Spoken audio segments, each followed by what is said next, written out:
예, 안녕하십니까. 저희들은 더불어민주당 서울시당 산하의 새로운 서울 준비 특별위원회 위원들입니다. 저는 위원장 박주민이고 제 왼쪽에는 김남근 의원님, 그리고 제 오른쪽에는 오기영 의원님이 함께 해주고 계십니다.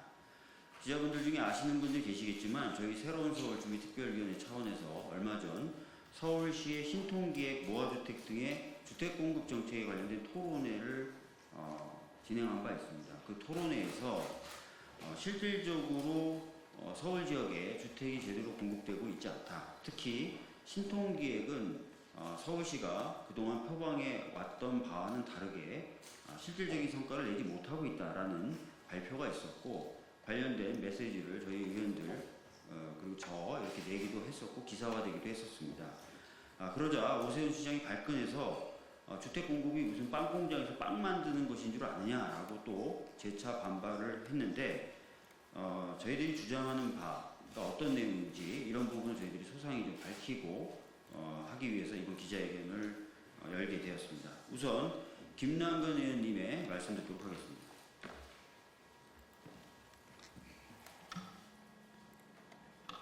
네, 서울 성북을의 김남근 국회의원입니다. 오세훈 시장은 취임하자마자 2021년 5월 26일 날 재개발을 통해서 13만 세대의 주택을 2025년까지 공급하겠다 이렇게 약속을 했습니다. 전체적으로는 24만 호를 2025년까지 공급하겠다 이렇게 약속을 했는데요. 근데 그 당시에 기준이었던 사업 시행계획 인허가를 기준으로 보더라도 현재 2025년이 다 돼가는 현재까지 1만 세대만이 인허가를 받은 상황입니다. 사업계획 승인, 인허가를 받고도 착공까지 가지 못하거나 착공이 장기적으로 늘어지는 경우들도 많이 있어서 이재명 정부에서는 주택 공급을 착공 기준으로 다시 바꾸겠다 이렇게 하고 있는데요. 착공 기준으로는 그야말로 0세대밖에 안 됩니다. 재개발 현장에서는 재개발이 다 멈췄다. 지구 지정만 해놓고 아무런 대안도 없다 보니까 아무것도 진척되는 것이 없다라는 불만을 많이 얘기하고 있습니다.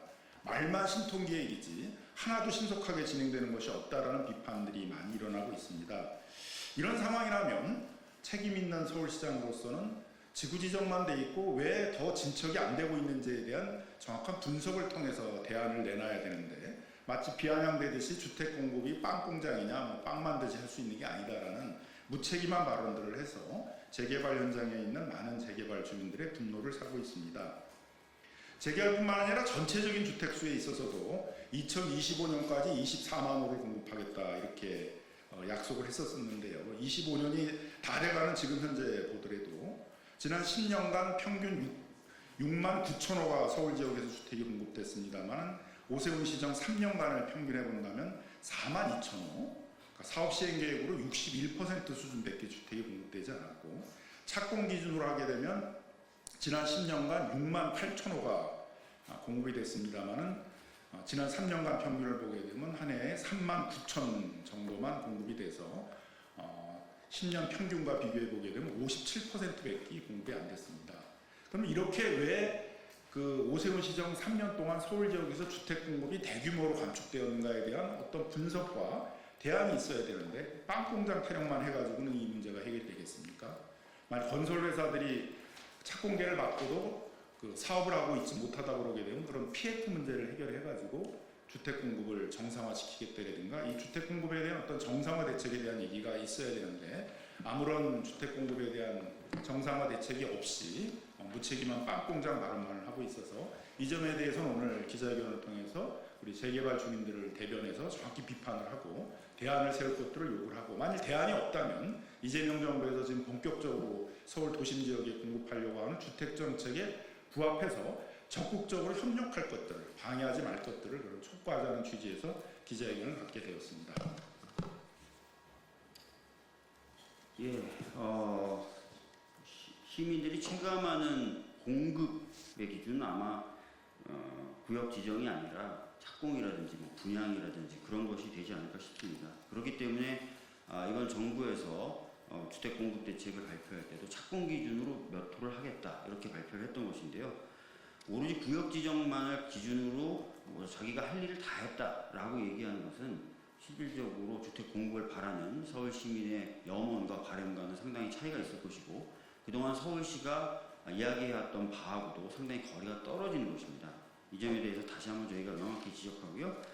다음은 오기영 의원님의 말씀을 듣고 또 기자회견 낭독도 이어가도록 하겠습니다.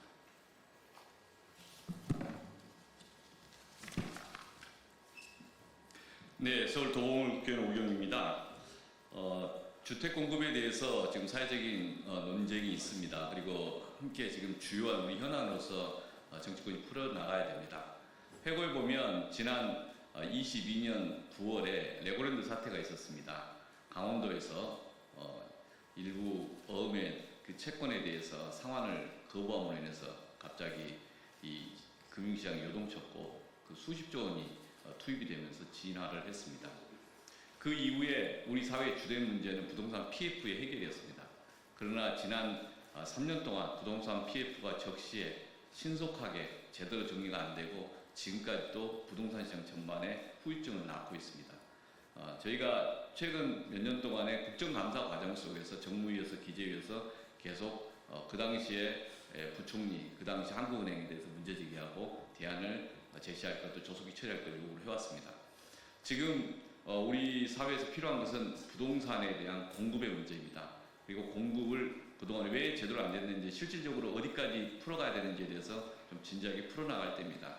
지금 서울시에서 임시 방통식으로 이제 변명을 하거나 그래서 문제가 풀릴 수 있는 건 아니다. 그리고 지금 현재 새 정부에서 공급 계획을 마련하고 준비하는 것에 대해서 보다 적극적으로 대안을 중심으로 해서 함께 협력했으면 한다. 그런 말씀을 드립니다. 오늘 준비된 입장문을 읽겠습니다. 주택 부동산 정책에서 무책임과 무능을 반복한 오세훈 시장을 엄중히 규탄한다. 오세훈 시장은 2021년 취임과 동시에 2025년까지 모두 합쳐서 24만 호 주택을 공급하겠다는 야심찬 공약을 내걸었고 신속 통합기획과 모아타운 모아주택 등 다양한 정책을 발표했다. 그러나 4년이 지난 지금 참으로 현실은 실망스럽다. 오세훈 시장이 자랑하던 신통기획과 모아주택은 사업 인가 기준으로 약 1만여 세대밖에 공급하지 못했고 착공 기준으로 신속 통합기획을 통한 공급은 사실상 제로이다. 오세훈 시장은 구역 지정이나 조합 설립과 같은 행정 절차를 성과로 포장했지만 이를 주택 공급의 성과로 볼 수는 없다. 시민들이 체감하는 진짜 주택 공급 성과는 최소한 사업 시행 인가나 착공 기준이어야 하며 바로 그 지점에서 성과가 미비하다는 비판을 직시해야 한다. 결국 신속, 통합, 공급 확대라는 그 용어는 모두 실질이 없는 구호에 불과하다. 오세훈 시장은 이에 대해서 재개발 재건축이 빵 공장에서 빵 찍어내듯이 되는 일이 아니라 이렇게 한변하였지만 착공까지 어려움을 구구절절하게 변명하는 것은 불과하다. 그러나 주택 공급이 마치 손쉽게 이루어지는 것처럼 공언한 것은 오세훈 시장 자신이다. 공급 시기를 최대한 앞당기겠다. 속도와 공공 책임, 시민의 삶의 질 개선 등을 분명하게 약속한 본인이 이제 와서 불가피성을 이야기하면서 해명하는 것, 시민을 우롱하는 태도이다. 애당초 실현 불가능한 목표였다면 그 약속 자체가 시민을 현혹하는 것이었음을 분명히 인정해야 할 것이다. 하지만 신통기획 모아주택의 실패보다는 더 큰 문제는 오세훈 시장 취임 이후에 서울시의 모든 주택 공급 지표가 심각한 위기를 보여주고 있다는 것이다. 서울시 주택 보급률은 2019년 96%, 2023년 93.6%로 4년 연속 하락했다. 2023년 실제 주택 준공 가구 수는 41,218가구로 14년 만에 최저치이며 2020년 대비 절반 수준에 그쳤다. 지난 10년 평균 매년 6만원에서 7만원 이상 건설되던 주택이 오세훈 시장 취임 이후 4만원에서 5만원 정도로 뚝 떨어졌다.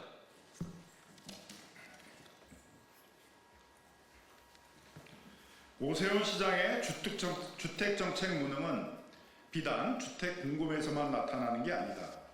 2022년 8월 폭우로 인한 반지하 사고 당시 오세훈 시장은 반지하는 후진적 주거유형이라며 폐지를 발표했지만 실질적 방안을 제시하지 못한 채 논란만 만들었다. 2025년 2월에는 충분한 검토 없이 토지거래 허가제를 해제해서 부동산 가격이 폭등하고 가계부채가 증가하는 등 시장에 혼란을 유발했다. 최근 보증금 미반환 사태가 일어난 청년 안심주택 대부분 오세훈 시장 취임 후 준공된 것이다. 입주 과정에서 서울시가 관리 감독의 책임을 다하지 못해서 청년들의 삶에 큰 타격을 주고 있다. 이처럼 오세훈 시장의 주택부동산 정책은 어느 것 하나 시민의 삶을 개선하기는커녕 불안과 불신만 안겨줬다. 그럼에도 불구하고 오세훈 시장은 자신을 돌아보며 반성과 사과보다는 여전히 본인 치적 홍보에만 매몰되어 있다. 지방선거를 앞두고 무리하게 추진하는 정책이 또 다른 피해를 야기할까 많은 시민들이 우려하고 있다. 새로운 일을 벌리기에 앞서서 이미 내건 공약과 정책을 책임있게 정리하고 국민께 진심으로 사과하며 임기를 마무리하는 것이 시장으로서 최소한의 책무임을 엄중히 경고한다. 더불어민주당 서울시 새로운 서울 특별위원회는 오세훈 시장이 엇나가지 않도록 시민들의 목소리를 서울시에 전달하고 또한 대안을 마련하기 위해 힘쓸 것이다. 2025년 9월 9일 더불어민주당 서울시당 새로운 서울 특별위원회. 네, 이야기 마치겠습니다.